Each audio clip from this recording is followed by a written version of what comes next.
FIFA world cup বিশ্বকাপকে কেন্দ্র করে গোটা জাতি, গোটা মানব গোষ্ঠীর অধিকাংশ মানুষ যেভাবে হেলিয়ে খেলিয়ে আল্লাহর দেওয়া সময়কে নষ্ট করছে, এর জন্য প্রত্যেক জাতির প্রত্যেক ব্যক্তিদেরকে মারাত্মকভাবে প্রস্তাতে হবে। কথা বলেন ঠিক কি?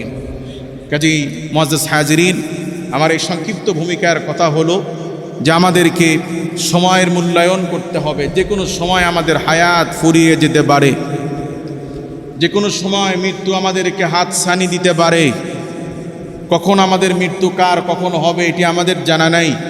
কাজেই সময় থাকতে থাকতে এটির মূল্যায়ন করে নিজের বাম হাতের কামাইয়ের চেয়ে ডান হাতের পাল্লাকে, নেকির পাল্লাকে ভারী করা দরকার আছে না নাই? সে লক্ষ্যে সময়ের মূল্যায়ন, সময়ের কদর আমাদেরকে করা দরকার আছে না নাই? ভাই, আল্লাহ পাক আমাদেরকে যে চক্ষু দিয়েছেন, এই চক্ষু কার দেওয়া? আল্লাহ পাক বলছেন, আলাম নাজআল লাহু আইনাইন, বান্দা তোমরা যে চোখ দিয়ে দেখো, এই চোখগুলোকে আমি আল্লাহ পাক দিই নাই। এই দুটো চোখ কার দেওয়া?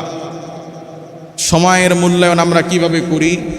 একটা দিন, একটি সপ্তাহ, একটি বছর যদি আমরা হালখাতা করি, হিসাব কষি, দেখা যাবে আমাদের এই চোখের দ্বারা নেকির কাজের চেয়ে গুনাহের কাজ আমরা বিপুল পরিমাণ বেশি করি। আল্লাহ পাক আমাদেরকে কর্ম করার জন্য যে হাত দিয়েছেন, এই হাত দিয়ে আমরা নেকির কাজ করার চেয়ে, ভালো কাজের করার চেয়ে, আমলে সলের চেয়ে আমরা গুনাহের কাজেই আমাদের হাতকে বেশি ব্যবহার করেছি। জিব্বা, এটি কার দেওয়া? এই জিব্বাকে 24 ঘন্টায় আল্লাহর রাস্তায় যতটুকু খরচ করা দরকার ছিল তার চেয়ে শত সহস্র গুণ বেশি এই জিব্বা দিয়ে আমরা খারাপ কাজ করি, মানুষের গীবত শিকায়েত করি, মানুষকে কথা দিয়ে, ভাষা দিয়ে কষ্ট দিই, মিথ্যা বলে মানুষের সাথে প্রতারণা করি। এগুলো আমরা করি কি করি না? অথচ আল্লাহর দেওয়া এই নিয়ামতগুলিকে কাজে লাগিয়ে আমাদের করণীয় ছিল আল্লাহ তাআলার ইবাদত করা, আল্লাহ তাআলার দেওয়া সময়কে কাজে লাগানো। কথা বলেন ঠিক কি না? প্রিয় উপস্থিতি, আপনাদেরকে সংক্ষেপে যেটি বুঝাইতে চাই, সময় এটি আমাদের কেনা কোনো বিষয় নয়। যদি কিনে সময় বেঁচে থাকা লাগতো, সময় যদি কেনা লাগতো, সময় কেনার কোনো সামর্থ্য অ্যাবিলিটি আমাদের কারণে, কারণ ও আনতুমুল ফুকারা, আমরা সব হচ্ছি ফকিন্নি। আমরা কি? তাহলে এই সময় আমাদেরকে দিয়েছেন কে? আল্লাহ। কাজী সময়কে আল্লাহর রাস্তায় কাজে লাগানোর দরকার আছে না নেই? প্রিয় ভাইয়ের আমার, খেলাকে লক্ষ্য করে মুসলিম জাতির সতর্কতার লক্ষ্যে সংক্ষেপে কিছু কথা আপনাদের খেদমতে বলতে চাই। এই খেলাগুলোর দ্বারা আমাদের ইমানের হালত, ইমানের অবস্থা এমন পর্যায়ে চলে আসে যে কখনো সময় এবং ব্যক্তি ক্ষেত্রে এই খেলাগুলো আমাদের জাহান্নামের যাওয়ার একটি গুরুত্বপূর্ণ কারণ হয়ে যায়। ইমান ধ্বংসের মতো বড় বড় দুর্ঘটনা ঘটে যায়। কথা বলে ঠিক কি? এই খেলাগুলোর দ্বারা নানাবিধ সমাজ বিধ্বংসী কার্যক্রম ঘটে। বিশেষ করে প্রথম যে সমস্যা হয় সেটি হচ্ছে, আমরা যে খেলাগুলো ভোগ করি, আন্তর্জাতিক এই ফুটবল বিশ্বকাপ, এই খেলাগুলো দেখার দ্বারা প্রথমেই যেই পাপাচার হয় সেটি হচ্ছে, এই খেলাগুলো যারা অংশগ্রহণ করে তাদের পোশাক, তাদের যেই পরনের কাপড় সেটি থাকে টাকনুর হাঁটুর উপরে। কথা বলেন ঠিক কি? যেই প্যান্ট পরে খেলোয়াড়রা খেলাধুলা করে এগুলো তাহলে থাকে হাঁটুর উপরে। অথচ মুসলমানদের জন্য, পুরুষদের জন্য নাভি থেকে হাঁটু পর্যন্ত ঢেকে রাখা ফরজ। নারীদের জন্য হাতের কবজি, মুখমণ্ডল এবং কাপড়ের পায়ের টাকনুর নিচের অংশ, নিচ পর্যন্ত এটি সতরের অন্তর্ভুক্ত। মেয়েদের সতর, হাতের কবজি, চেহারা আর পায়ের টাকনুর নিচের অংশ, এই তিনটি অংশ ব্যতীত মেয়েদের পুরা শরীর সতরের অন্তর্ভুক্ত। পক্ষান্তরে পুরুষের জন্য নাভি থেকে হাঁটুর নিচ পর্যন্ত এটি সতরের অন্তর্ভুক্ত। সদা অবস্থায় সর্বদা এই সতরগুলো ঢেকে রাখা ফরজে আইন। বলুন এটি কি? ফরজে আইন। নিজেরটা বের করাও হারাম, অপর কোনো পুরুষের বের হওয়া এই অংশ দেখাও হারাম। সুতরাং মেয়েদের জন্য মেয়েদের সতর, মেয়েদের সামনে ঢেকে রাখা অতীব গুরুত্বপূর্ণ। পুরুষদের জন্য পুরুষের সামনেও সতরের এই অংশ ঢেকে রাখা অতীব গুরুত্বপূর্ণ। আজ অবলীলায় হেলিয়ে খেলিয়ে গোটা মুসলিম জাতি যারা খেলায় মত্ত আছে, খেলায় মগ্ন আছে, যারা দর্শক হিসাবে খেলাগুলোকে উপভোগ করছে, বলুন আমরা পুরুষদের খেলোয়াড়দের যাদেরকে আমরা দেখতে পাচ্ছি তাদের কাপড় টাকমোর উপরে কিনা, হাঁটুর উপরে কিনা? এটি কি মুসলমানদের জন্য দেখা বৈধ? এটি কি মুসলমানদের জন্য জায়েজ? না, বরং এটি ঢেকে রাখা ফরজে আইন। এর চেয়ে বড় মারাত্মক হচ্ছে এই খেলাগুলোর দ্বারা পাশ্চাত্যের সংস্কৃতির আগ্রাসন আমাদের দেশে পদার্পণ করছে। আমাদের দেশে পাইকারি দরে মুসলমানের ঘরগুলোতে জন্মদিন যে পন্থায় উদযাপন করা হয়, মুসলমানের ঘরে ঘরে এখন শিশুদের জন্মদিন উদযাপনে কেক লাগবে, মোমবাতি লাগবে। এগুলো আমরা করি কি করি না? মুসলমানদের বিয়ে শাদিতে গায়ে হলুদের আয়োজন করতে হবে, মুসলমানদের বিয়ে শাদিতে বাদ্যযন্ত্র থাকতে হবে। এগুলো আমরা করছি কি করছি না? অথচ এই কার্যক্রমগুলি আমাদের সংস্কৃতি নয়, এগুলো মুসলমানদের কৃষ্টি কালচার তাহাজ্জিমের অন্তর্ভুক্ত নয়।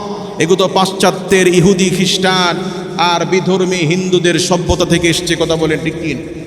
প্রিয় ভাইয়েরা আমার, এই খেলাগুলোর দ্বারা সংস্কৃতির যে আগ্রাসন, মুসলমানের ঘরের যুবক বাবার সামনে ভাইয়ের সামনে যখন এই খেলাগুলো উপভোগ করছে, পুরুষদের প্রাপ্তবয়স্ক পুরুষের কাপড় যখন হাঁটুর উপরে প্যান্ট পরে খেলোয়াড় যখন খেলছে, এবং এই দৃশ্য গোটা মুসলিম পরিবারের সদস্যরা যখন উপভোগ করছে, দুদিন পরে ঘরে বেড়ে ওঠা মুসলমানের তরুণ ছেলেটি, মুসলমানের নাবালক ছেলেটি যখন বালক হচ্ছে, তরুণ হচ্ছে, যৌবনে পদার্পণ করছে, তখন তার কাছে এই সোসাইটিতে, তার পরিবারে কিংবা পরিবারের বাহিরে তার কাছে এই হাফ প্যান্ট পরে রাস্তায় ঘোরাফেরা করা স্বাভাবিক মনে হচ্ছে।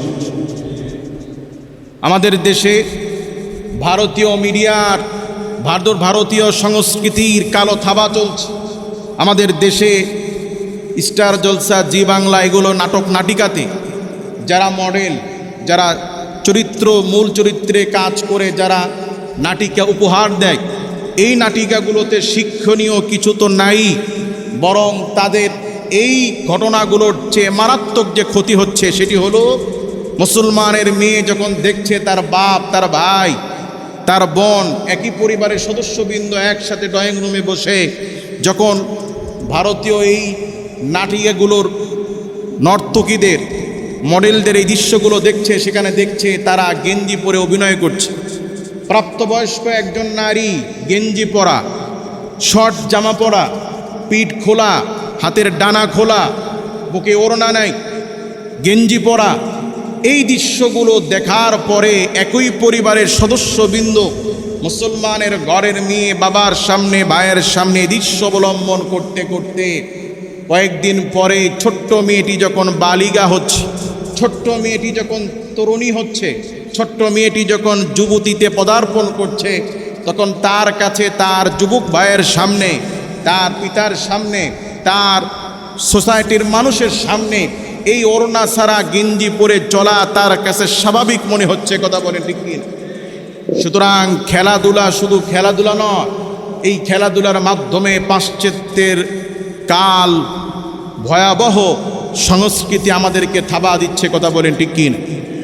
2 নম্বরে, এই খেলাধুলার দ্বারা, চোখের দ্বারা আমরা যে পাপ করি, এই চোখের গুনাহ শুধু গুনাহ নয়, হাদিসের পরিভাষায় আল্লাহর পয়গম্বর নবীজি সাল্লাল্লাহু আলাইহি ওয়াসাল্লাম বলেন, মানুষের চোখের দ্বারা শুধু গুনাহ নয়, বরং চোখের দ্বারা মানুষের জিনার গুনাহ হয়। নাউজুবিল্লাহ বলেন। চোখের দ্বারা কি হয়? চোখের দ্বারা জিনা হয়। জিনা শুধু গুনাহ নয়, এই খেলাগুলোকে আবরণ করে, খেলাগুলোকে কেন্দ্র করে এই খেলার আয়োজক যারা, তারা শুধু খেলার আয়োজনই করে না, বরং দেশ বিদেশ থেকে আগত পর্যটকদের জন্য, দর্শকদেরকে এনজয়ে মাতিয়ে রাখার জন্য যৌন নির্বিচারে যৌনচার করার যা যা উৎসব আয়োজন করা দরকার, সব উৎসব তারা করে। কথা বলেন ঠিক কি? ফলে রাষ্ট্রীয়ভাবে জিনা ব্যভিচার করা মানুষের মধ্যে স্বাভাবিক একটা ধারণা পড়ে যায়, এবং এই জিনা কেন্দ্রিক জন্ম নিয়ন্ত্রণের যতগুলো পণ্য আছে, যতগুলো বস্তু আছে, ফ্রিতে বিতরণ করে গোটা জাতিকে, গোটা মানব জাতিকে কুকুরার শুয়ারে পরিণত করার আয়োজন করে এই খেলার আয়োজকরা। কথা বলেন ঠিক কি না? সম্মানিত হাজিরিন, এছাড়াও এই খেলাগুলোকে কেন্দ্র করে জুয়ার, বাজি এগুলো আছে না নাই? অথচ আল্লাহ রাব্বুল আলামিন স্পষ্টত মুসলমানদের জন্য ইন্নামাল খামরু ওয়াল মাইসির ওয়াল আজলামু রিজজুম মিন আমালি শাইতান, আল্লাহ পাক মুসলমানদের জন্য মদ, জুয়া, গাঁজা এগুলোকে আল্লাহ পাক হারাম করে দিয়েছে। মুসলমানদের জন্য জুয়া, মুসলমানদের জন্য লটারি, মুসলমানদের জন্য বাজি এগুলো হারাম। বলুন এগুলো কি? আপনারা সাক্ষ্য দেন, খেলাকে কেন্দ্র করে পৃথিবীতে এগুলো হচ্ছে না? হচ্ছে না? কম না বেশি? এই খেলাগুলোর দ্বারা মুসলমান তার ঈমান কেমনভাবে নষ্ট করছে? এই খেলাধুলোর এই পর্যন্ত যে কয়েকটি কারণ বললাম, এর চেয়ে ভয়াবহ এবং মারাত্মক কারণ হচ্ছে এই খেলার দ্বারা, এই খেলাগুলোকে উপভোগ করতে গিয়ে, খেলাগুলোকে সমর্থন করতে গিয়ে মুসলমান তার ঈমানকে সস্তায় বিক্রি করে দিয়ে পাইকারি দরে অনেকে কাফির হয়ে যাচ্ছে। কথা বলেন ঠিক কি না? যেমন অমুসলিমদের সমর্থন করতে গিয়ে, অমুসলিমদেরকে সাপোর্ট করতে গিয়ে এতটা ভালোবাসায় আসক্ত হচ্ছে যার দ্বারা তার ঈমান নষ্ট হয়ে যাচ্ছে। কথা বলেন ঠিক কি? আমি নিজে সাক্ষী এবং আপনারাও আমার সাথে একমত হবেন। বাংলাদেশের এই আবেগী জাতি আমরা অমুসলিমদেরকে ভালোবেসে সমর্থন করতে গিয়ে অনেকে এতটা আবেগ আপ্লুত আর এতটাই মনের হৃদয় থেকে ভালোবেসে ফেলে, নিজের বাপ মরলে, ভাই মরলে, সন্তান মরলেও অতটা ব্যথিত হয় না, ততটা কষ্ট পায় না যতটা কষ্ট পায়, যতটা বেদনায় ভরপুর হয়ে যায় নিজ দলের খেলোয়াড়রা হেরে গেলে। কথা বলেন ঠিক কি? আমি গত বিশ্বকাপে এক ভাইকে নিজ কানে বলতে শুনেছি, বলে এই খেলায় আমার দল হেরে যাওয়াতে এতটা কষ্ট পেয়েছি যে আমার বাপ মরলেও এত কাঁদি নাই, আমার বাপ মরলেও আমি এতটা টমাচ হই নাই, এতটা আত্মোপলব্ধি করি নাই, এতটা কষ্ট পাই নাই, এতটা ব্যথিত হই নাই যতটা ব্যথিত হয়েছি আমার দল হেরে যাওয়াতে। তাহলে কতটা ভালোবাসলে, খেলায় কতটা মতোয়ারা হলে, কতটা খেলার প্রতি আসক্ত হলে মানুষ খেলাকে, বিধর্মীদেরকে এত ভালোবাসতে পারে। কথা বলেন ঠিক কি না? সম্মানিত হাজিরিন, এই খেলাকে কেন্দ্র করে অনেক মুসলমান কাফির মুশরিকদের জন্য মান্যত করে, কাফির মুশরিকদের জন্য দোয়া করে, আল্লাহ আমার দল যদি জিতে যায় আজকে মসজিদে 500 টাকা দিব, আমার দল যদি জিতে যায় আমি গরিব 5 জনকে আমি খাওয়াবো। এরকম মান্যত করে কি করে না? মুসলমান তুমি কার জন্য দোয়া করছো, কার জন্য মান্যত করছো? মুসলমান প্রাউড ফিল করে ফেসবুকে পোস্ট করে আমার দল জিতেছে, 2টা গোল দিয়েছে, আলহামদুলিল্লাহ। এরকম হারাম খেলাকে কেন্দ্র করে সুবহানাল্লাহ, আলহামদুলিল্লাহ, হারাম খেলাকে কেন্দ্র করে মান্যত করা স্পষ্টত মারাত্মক হারাম। এই খেলাকে কেন্দ্র করে মানুষ নিজের প্রত্যেক সম্পত্তি বিক্রি করে, যে দেশ কখনো চোখে দেখে না, যে দেশে কখনো যাওয়ার সুযোগ হয় নাই, যে দেশের কৃষ্টি, কালচার, ভাষা, সভ্যতা কোনো কিছুর ব্যাপারে ন্যূনতম ধারণা নাই, কপাল পোড়া বাঙালি জাতি, এমনও কপাল পোড়া ব্যক্তি আছে নিজের প্রত্যেক সম্পত্তি বিক্রি করে কিলোমিটারের পর কিলোমিটার পতাকা তৈরি করছে। হাই, খেলার প্রতি, অমুসলিমদের প্রতি কতটা আসক্ত হলে একজন ব্যক্তি এত বড় ঘৃণিত কাজ করতে পারে। কথা বলেন ঠিক কি? খেলাকে কেন্দ্র করে উকিল সাহেব বিবৃতি দিচ্ছেন, আমার দলের অমুক দলের সমর্থকরা আমার কাছে আসলে বিল অর্ধেক মাফ। ডাক্তার সাহেব প্রকাশ্যে বলে বেড়াচ্ছেন, আমার কাছে অমুক দলের সমর্থক আসলে অমুক দলের সমর্থক হওয়ার কারণে বিল অর্ধেক মাফ। একজন ব্যক্তি তার দলকে, একজন ব্যক্তি অমুসলিমদেরকে, মুশরিককে কি পরিমাণ ভালোবাসলে এরকম আচরণ করতে পারে। কথা বলেন ঠিক কি? গত কয়েকদিন আগে দেখলাম 5 জন ডাকাত উত্তর অঞ্চলে ধরা পড়ছে। তো পুলিশ যখন এদেরকে হ্যান্ডক্যাপ লাগিয়ে যখন থানায় নিচ্ছে, সাংবাদিক যখন ফটোশ্যুট করছে, ছবি তুলছে, এক অভদ্র ডাকাত তার বুকের ওপরে এক দেশের খেলার লোগো আছে, এই লোগোকে হাত দিয়ে ঢেকে রাখছে। কেন? সাংবাদিকের ছবির ভিতরে যেন এই লোগোটা প্রকাশিত না হয়। অর্থাৎ সে যে ডাকাতি করে ধরা পড়ছে, তার নিজের মান ইজ্জত চলে গেছে। নিজের মান ইজ্জতের চেয়ে তার দলের মান ইজ্জত রক্ষায় মানুষ যেন তার দলের সমর্থকদেরকে ডাকাত বলে চিহ্নিত না করে, না খেপায়, সেজন্য নিজের জীবনের চেয়ে, নিজের ইজ্জতের চেয়ে কপাল পোড়া বাঙালি ডাকাত সে তার দলের ইজ্জত হেফাজতের লক্ষ্যে নিজের বুকের ওপরে বিদেশি পতাকার লোগোকে ঢেকে রাখছে হাত দিয়ে। বলুন একজন ব্যক্তি কতটা তার দলকে ভালোবাসলে এমন আচরণ করতে পারে? কথা বলেন ঠিক কি? কোন মুসলিম কোন মুমিনদের জন্য অমুসলিমদের ভালোবাসা দিলে লালন করা মারাত্মক লেভেলের হারাম। বলুন অমুসলিমদেরকে ভালোবাসা মুসলমানদের জন্য কি? আরো জোরে বলেন, আরো জোরে বলেন। রব্বুল আলামিন কোরআনুল কারীম সূরাতুল মাইদার 51 নম্বর আয়াতে কারীমাতে আল্লাহ রব্বুল আলামিন স্পষ্ট মুমিনদেরকে সতর্ক করে আল্লাহ পাক বলেন, ইয়া আইয়ুহাল্লাযীনা আমানু লা তাত্তাখিযুল ইয়াহুদা ওয়ান নাসারা আউলিয়া বা'দুহুম আউলিয়াউ বা'দ। আল্লাহু আকবার বলেন। রব্বুল আলামিন সুবিশাল বিস্তৃত আকাশ এবং জমিনের একচ্ছত্র অধিপতি আল্লাহ রব্বুল আলামিন তিনি মুমিনদেরকে সতর্ক করে বলেন, ইয়া আইয়ুহাল্লাযীনা আমানু, ওহে বিশ্বাসীরা, ওহে ঈমানদারেরা, লা তাত্তাখিযুল ইয়াহুদা ওয়ান নাসারা আউলিয়া, খবরদার ঈমানদাররা তোমরা ইহুদি এবং নাসারাদেরকে বন্ধু হিসেবে গ্রহণ করিও না। কার কথা? বিশ্বাসীরা, ঈমানদারেরা, পৃথিবীতে কেউ অমুসলিম ইহুদি নাসারাদেরকে বন্ধু হিসেবে গ্রহণ করিও না। বা'দুহুম আউলিয়াউ বা'দ, তোমাদের জেনে রাখা উচিত তারা একে অপরের বন্ধু।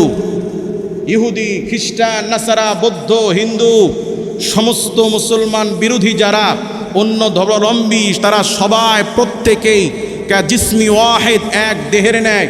রসুনের কোয়া ভিন্ন হলেও রসুনের গোড়া এক। কথা বলে ঠিক কি না? মুসলমানদের বিপক্ষে, ইমানদারদের বিপক্ষে তামাম পৃথিবীর সমস্ত জাতি, ধর্ম, বর্ণ, সমস্ত কুফফার, সমস্ত মুশরিকের জাতি গোষ্ঠী ওরা এক এবং অভিন্ন। সেজন্য পৃথিবীতে কোথাও হাতি গর্তে পড়লে, এক সমুদ্রে তিমি মাছ আরেক সমুদ্রে আসলে এগুলো ভিডিও লাইভ কাস্ট হয়, এগুলো নিয়ে নিউজ হয়। অথচ পৃথিবীর শ্রেষ্ঠ মাখলুক, আল্লাহর জমিনের সবচেয়ে দামি মাখলুক, শ্রেষ্ঠ সম্মানিত জাতি, অসংখ্য মুসলিম জাতিকে নির্বিচারে আরাকানে, উইঘরে, চেচনিয়ায়, বসনিয়ায়, ভারতে, হিন্দুস্তানে রন্ধে রন্ধে মুসলমানদেরকে শুধুমাত্র মুসলমান হওয়ার কারণে নির্বিচারে হত্যা করা হয়, মারধর করা হয়, নির্যাতনের স্টিম রোলার চালানো হয়। এই গোটা পৃথিবীর সমস্ত কাফেররা মুখ বন্ধ করে, চোখ বন্ধ করে এরা নীরব দর্শকের ভূমিকা পালন করে। কথা বলেন ঠিক কি না? বাংলাদেশে নির্বাচন নিয়ে, বাংলাদেশে কোনো দাগী আসামিকে ফাঁসি দিলে বিশ্বের মানবতার চেতনা দাঁড়িয়ে যায়। মানবতার মুখোশধারীরা বিভিন্ন রকম ভূমিকা পালন করে, কিন্তু মুসলমানদেরকে নির্বিচারে বিনা কারণে যখন হত্যা করা হয়, তামাম পৃথিবীর হিউম্যান রাইটস, তামাম পৃথিবীর বাসীদেরকে নিয়ে গঠিত জাতিসংঘের মতো এই সমস্ত বোবা সংঘ মুসলমানদের বিপক্ষে ন্যূনতম কোনো ভূমিকা পালন করে না। কথা বলে ঠিক কিনা? এজন্য আল্লাহ পাক মুমিনদেরকে সতর্ক করে বলছেন, খবরদার ঈমানদারেরা, তোমরা ইহুদি এবং নাসারাদেরকে বন্ধু হিসেবে গ্রহণ করিও না। বা'দুহুম আউলিয়াউ বা'দ, ওরা পরস্পর বন্ধু, পরস্পরের সহযোগী। কথা বলেন। মধ্যপ্রাচ্যের এক উচ্ছিষ্ট উড়ে এসে জুড়ে বসা পৃথিবীর অন্যতম টেরোরিস্ট ইসরায়েলকে প্রত্যক্ষ পরোক্ষ সর্বদিক থেকে আরেক পৃথিবীর টেরোরিস্ট আমেরিকা সর্বদিক থেকে তাকে মধ্যপ্রাচ্যের বিস্ফোরায় ইসরায়েলকে টাকা দিয়ে, পয়সা দিয়ে, ক্ষমতা দিয়ে সকল দিক থেকে প্রোটেক্ট করে, যেন এই বিস্ফোরা নামক ইসরায়েল মধ্যপ্রাচ্যের সমস্ত মুসলমানদেরকে আগুনে জ্বালাইতে পারে। ওরা পরস্পর ভাই কিনা? ওরা পরস্পরের বন্ধু কিনা? কাজী আল্লাহ পাক ১৫০০ বছর আগে কোরআন নাজিল করে মুমিনদেরকে সতর্ক করেছেন, খবরদার ঈমানদারেরা, তোমরা কেউ ইহুদি এবং নাসারাদেরকে বন্ধু হিসেবে গ্রহণ করবে না। পরের অংশে আল্লাহ পাক বলেন, ওমাইয়া তাওয়াল্লাহুম মিনকুম ফাইন্নাহু মিনহুম, যদি তোমাদের মধ্যে কেউ তাদেরকে বন্ধু বানায় নাই, কেউ যদি অমুসলিমদেরকে বন্ধু বানায়, আল্লাহ পাক মারাত্মক মারাত্মক ভয়াবহ শব্দ ব্যবহার করে আল্লাহ পাক বলেন, ওয়ামান ইয়াতাওয়াল্লাহু মিনকুম ফাইন্নাহু মিনহুম। হাসরের মাঠে আমি আল্লাহর কাছে বিচার দিবসে ওই ব্যক্তিটা ইহুদি খ্রিস্টানদের অন্তর্ভুক্ত হিসেবে আমার সামনে দাঁড়াবে। এই কথাটা আর ওজন বোঝেন? ওয়ামান ইয়াতাওয়াল্লাহু মিনকুম ফাইন্নাহু মিনহুম। যারা তাদেরকে মহাব্বত করবে, তাদের সাথে বন্ধুত্বপূর্ণ সম্পর্ক স্থাপন করবে, ওয়ামান ইয়াতাওয়াল্লাহু মিনকুম ফাইন্নাহু মিনহুম, ওরা হাসরের মাঠে আমার কাছে তাদের দলভুক্ত, তাদের অন্তর্ভুক্ত হিসেবে আমার সামনে পরিগণিত। গত জুমায় বলছিলাম, আপনারা কেউ পছন্দ করবেন, কেউ আশা করবেন আপনার স্ত্রীর সাথে কেউ পরকীয়া করুক? এটা কেউ পছন্দ করবে? যদি আপনি জানতে পারেন আপনার স্ত্রীর প্রতি কারো দুর্বলতা আছে, আপনার স্ত্রীর সাথে কারো সম্পর্ক আছে, ওই পুরুষকে কেউ কি মহাব্বত করবে? কেউ কি ভালোবাসবে? তাকে দেখলে রাগ হবে কি না? জিদ হবে কি না? তাকে দেখলে কষ্ট লাগবে কি না? তাহলে আপনার স্ত্রীর সাথে কেউ পরকীয়া করলে আপনার জিদ হয়, রাগ হয়, মারাত্মক অপছন্দ করেন। এই জমিনে আল্লাহর নিয়ামত খেয়ে, আল্লাহর অসংখ্য নিয়ামত ভোগ করে মানুষ নামের চতুষ্পদ জানোয়ার হাইওয়ান, যে তার মালিককে চেনে না, স্রষ্টাকে চেনে না, ও কুত্তার চেয়ে নিকৃষ্ট। কথা বলেন ঠিক কি না? কুকুরকে এক লোকমা খাবার দিলে কুকুর তার মালিককে শ্রদ্ধা করে, সমীহ করে, সম্মান করে, রাত জেগে পাহারা দেয়। সমাজের মধ্যে মহল্লার ভেতর অপরিচিত কেউ আসলে কুকুর জীবনের সর্বোচ্চ ঝুঁকি নিয়ে হামলিয়ে পড়ে, আঘাত করে। অথচ নিজের মালিক যত রাত্রে আসুক, কুকুর ঘেউ ঘেউ করে মালিককে বিরক্ত করে না, মালিকের ওপরে হামলিয়ে পড়ে না। কারণ এই নিকৃষ্ট হাইওয়ান জানোয়ার কুকুর, সেও একটু খাবারের জন্য তার শুকরিয়া তান, তার মালিককে চেনে, মালিককে সমীহ করে। আল্লাহর সৃষ্টির শ্রেষ্ঠ জীব মানুষ, তুমি নিজেকে মানুষ পরিচয় দিয়ে তোমার রবকে চিনতে পারো না, তোমার রবের সাথে শিরিক করো। আল্লাহর ভাষায় এই পৃথিবীর জানোয়ারের যে মূল্য আছে, দাম আছে, আল্লাহর কাছে ঈমানবিহীন মানুষের কোনো মূল্য নেই। কথা বলেন ঠিক কি? সুতরাং আল্লাহর জমিনে নিজেকে মুমিন দাবি করে, মুসলমান দাবি করে ওই সমস্ত ব্যক্তিদেরকে ভালোবাসা, ইহুদি নাসারাদেরকে ভালোবাসা কেমন যেন আল্লাহর বিরোধিতারই নামান্তর। কথা বলেন ঠিক কি না? কারণ ওরা আল্লাহর শত্রু। আল্লাহ তাআলা বলছেন, ওয়া মান ইয়াতাওয়াল্লাহু মিনকুম ফাইন্নাহু মিনহুম। যে ব্যক্তি তাদেরকে ভালোবাসলো সে যেন তাদের দলভুক্ত হিসেবে আল্লাহর সামনে পরিগণিত হলো। পরে অংশ আল্লাহ তাআলা বলেন, ইন্নাল্লাহ, নিশ্চয় আল্লাহ রব্বুল আলামিন, নিশ্চয় আল্লাহ রব্বুল আলামিন জালিমদেরকে মোহাব্বত করেন না, জালিমদেরকে ঘৃণা করেন। কাজী আমার বন্ধুরা, আল্লাহর একজন গোলাম হিসেবে, আল্লাহর মুমিন বান্দা হিসেবে ইহুদি নাসারা খ্রিস্টানদেরকে ভালোবাসার কোনো সুযোগ আছে কি? কোরআনুল কারীমের সূরাতুল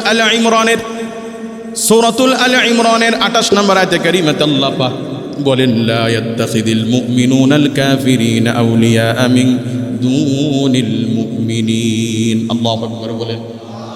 আল্লাহ রাব্বুল আলামিন সূরা আল ইমরানের 28 নম্বর আয়াতে কারীমাতে বলেন, লা ইয়াত্তাখিযুল মুমিনুনাল কাফিরিনা আউলিয়া মিন দুনিল মুমিনিন।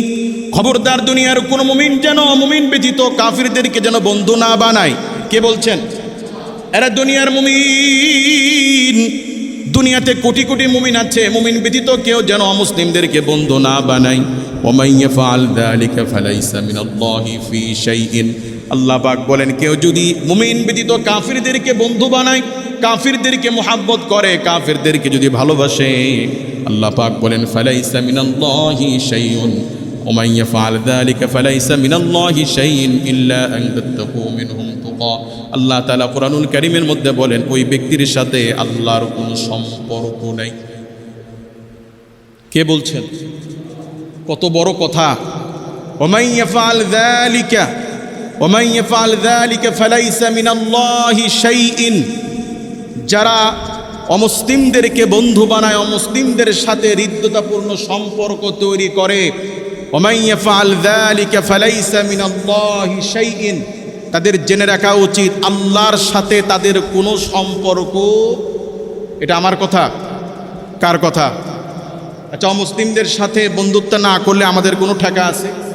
কিন্তু আল্লাহর সাথে যদি আমাদের বন্ধুত্ব ছিন্ন হয়, আল্লাহর সাথে যদি আমাদের শত্রুতাপূর্ণ সম্পর্ক তৈরি হয়, তাহলে এই জমিন আমাদেরকে আশ্রয় মারবে। কথা বলেন। আকাশের বৃষ্টি বন্ধ হবে, জমিনে প্রচণ্ড তাপের সৃষ্টি হবে, জমিনে ঘন ঘন ভূমিকম্প হবে, জমিনের রিজিক বন্ধ হয়ে যাবে, গোটা জমিন নিয়ন্ত্রণ করেন কে? কাজে আমাদের সম্পর্ক কি আল্লাহর সাথে রাখা উচিত না কাফিরদের সাথে রাখা উচিত?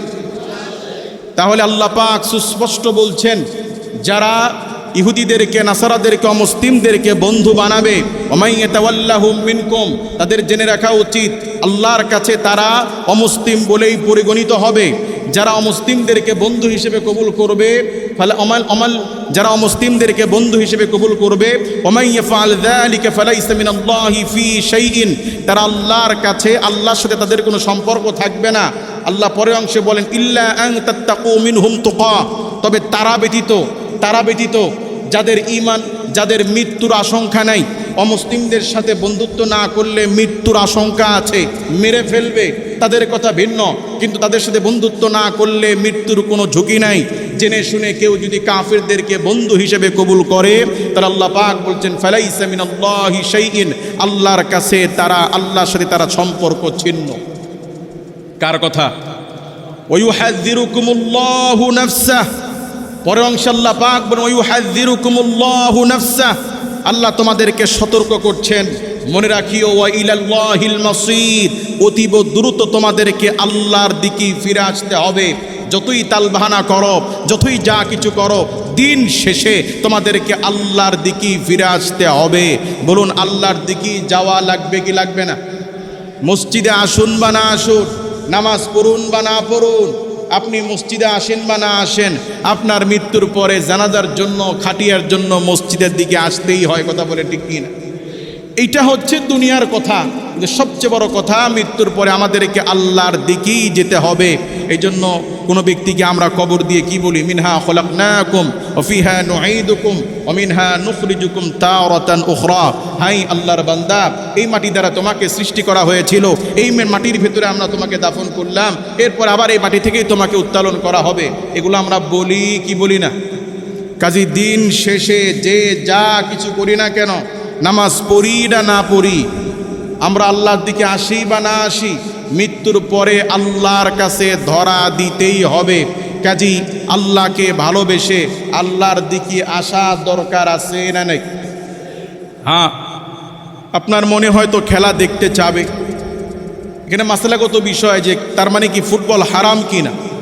শর্ত সাপেক্ষে ফুটবল জায়েজ, যেমন যেখানে হারামের কিছু থাকবে না। কিন্তু আমরা এই বিশ্বকাপ ফুটবলকে কেন্দ্র করে যে খেলাগুলো উপভোগ করি, সেখানে দেখা যায় হারাম আছে না নাই? খেলোয়াড়দের কাপড় টাক হাঁটুর উপরে না নিচে, এটা হারাম কি না? কোনো মুসলমান যুবক সম্প্রদায় যদি খেলতে চায় টাকনো ঢেকে রেখে, কোনো সমস্যা নেই। খেলতে গেলে নামাজের যদি কোনো সমস্যা না হয়, কোনো সমস্যা নেই। খেলার মধ্যে যদি দিন বিরোধী কোনো কিছু না থাকে, যেমন বাজি নাই, মান্যত নাই, এই টাইপের নাই, শুধুমাত্র নিছক এনজয়, শুধুমাত্র নিছক শারীরিক উপকারের জন্য যদি খেলতে চায়, তাহলে খেলা অসুবিধা নাই। কিন্তু খেলার মধ্যে যদি টাকনু বের হয়ে থাকে, খেলার মধ্যে যদি জুয়া থাকে, খেলার মধ্যে যদি বাজি থাকে, তখন এটি আর খেলা থাকে না, এটি হারাম হয়ে যায়। বলুন, এটি কী হয়ে যায়? তো আমাদের বর্তমান যে খেলা চলছে, আন্তর্জাতিক ফিফা ওয়ার্ল্ড কাপ, এই খেলার শুরু টু শেষ, এর প্রতিটি কার্যক্রম ইসলামের ভেতরে না ইসলামের বাহিরে। সুতরাং কোনো মুসলমানের এই উপভোগ করতে গিয়ে অমুসলিমদেরকে এতটা ভালোবাসা যাবে না যে আপনার পরিচিত কোনো অমুসলিম দেশ হারলে আপনার কলিজা ফেটে যায়, কোনো অমুসলিম দেশ গোল দিলে আপনার দিল প্রফুল্লিত হয়, কোনো মুসলিম দেশ হেরে গেলে কান্না করেন, হেরে গেলে আপনি আত্মহত্যা করেন, আপনি জমি বিক্রি করে অমুসলিমদের পতাকা টানাবেন। এমন অতিরিক্ত যদি হয়, তাহলে নিঃসন্দেহে ঈমান নষ্ট হয়ে যাবে। বলুন, কি হয়ে যাবে? আমাদেরকে সতর্কতার সাথে, সতর্কতা অবলম্বন করে সকল জাতীয় পাপ থেকে, বিশ্বকাপের এই ভয়াবহতা থেকে আল্লাহ পাক আমাদেরকে, গোটা জাতিকে আল্লাহ পাক হেফাজত করুন বলে আমিন। আল্লাহ পাক আমাদের সকলকেই সমাজ দান করুক। আল্লাহ পাক আমাদের সকলকে কাফের মুশরিকদের থেকে দূরত্ব বজায় রেখে চলার তৌফিক দান করুন। ওয়া আখির দাওয়ানা আলহামদুলিল্লাহি রাব্বিল আলামিন।